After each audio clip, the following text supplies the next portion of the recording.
Called Johnson's decision a strange move given that he calls himself a collaborator. Clearly, he's been under a lot of pressure from the Black community, particularly from the Black members of the city council for months about the distribution of resources to Black communities.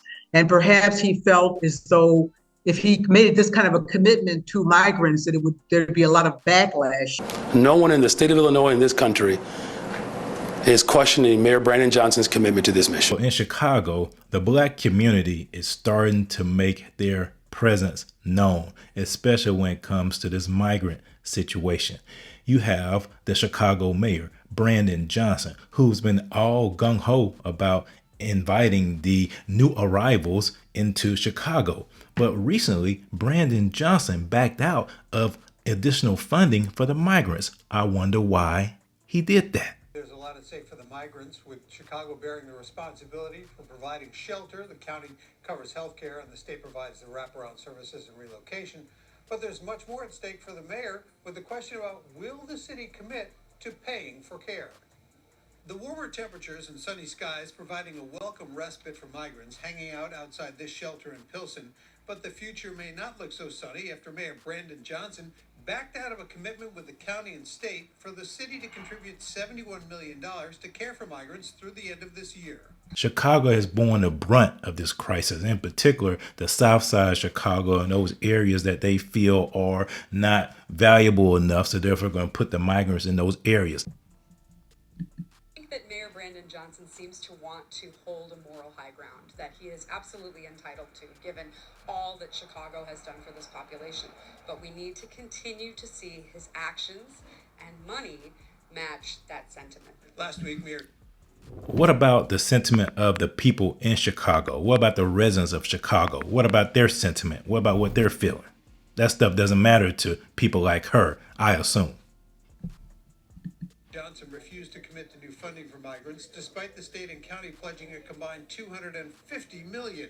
Today, after an unrelated news conference, Cook County Board President Tony Preckwinkle careful not to criticize her protege.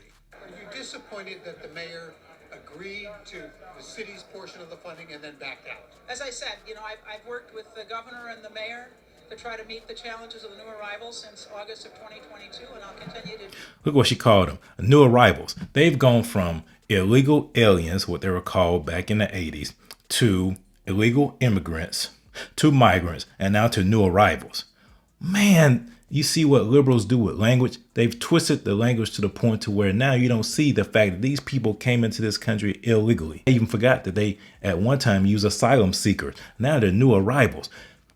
Liberals and progressives always twist language to the point to de-emphasize the criminality of what people are doing. No, these people came in this country illegally. They're breaking our laws, but yet you're giving them $250 million to be settled. That's crazy.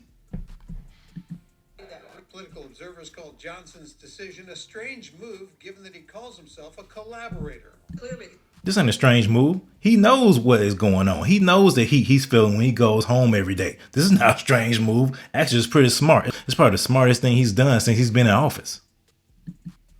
under a lot of pressure from the Black community, particularly from the Black members of the city council for months about the distribution of resources to Black communities.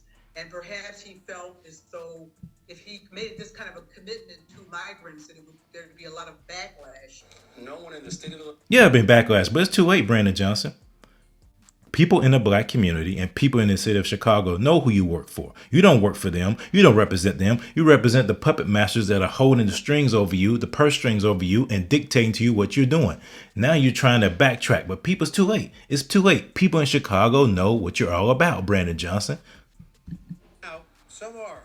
I really want to believe that there is nobody more committed to this mission than Mayor Brandon Johnson, but of course, the money is really where that rubber hits the road. You know what the mission is? The mission is to replace the American populace. The mission is to bring in these new arrivals to come into these communities, to uproot the people that are there in those communities and replace them with people that they think will vote for them, or just replace them with people that will come in and overwhelm the immigration system to the point to where it collapses, to the point to where open borders becomes the norm. See, you have to understand the strategy behind this. It's called the Cloward-Piven strategy. They used it for poor people back in the 70s, but now they're using it and turning it on an immigration system. They want the immigration system to fail to the point to where it collapses, and it causes a collapse of the American economy, because what happens when there's a crisis? You have to have a solution. So they'll come in, install an authoritarian, autocratic type of system. They'll say it's temporarily, just like they did after 9/11, how they came in and started to establish a security state. They want to do the exact same thing using immigration. So it's good to see that the black residents, see what the black residents and the other residents of Chicago don't realize when they are stepping up and pushing back against this agenda of the progressives, of the Marxists, of the communists. Not only are they protecting their community, they're actually protecting the people that are being funneled in here illegally. They're protecting them as well. They're protecting them from being abused. They're protecting them from being victimized. And so this is something that we all need to do as a country. Stand up and say, no, we will not endorse this open borders policy that you want to push. So black resident of Chicago, keep it up. Keep that pressure on Brandon Johnson.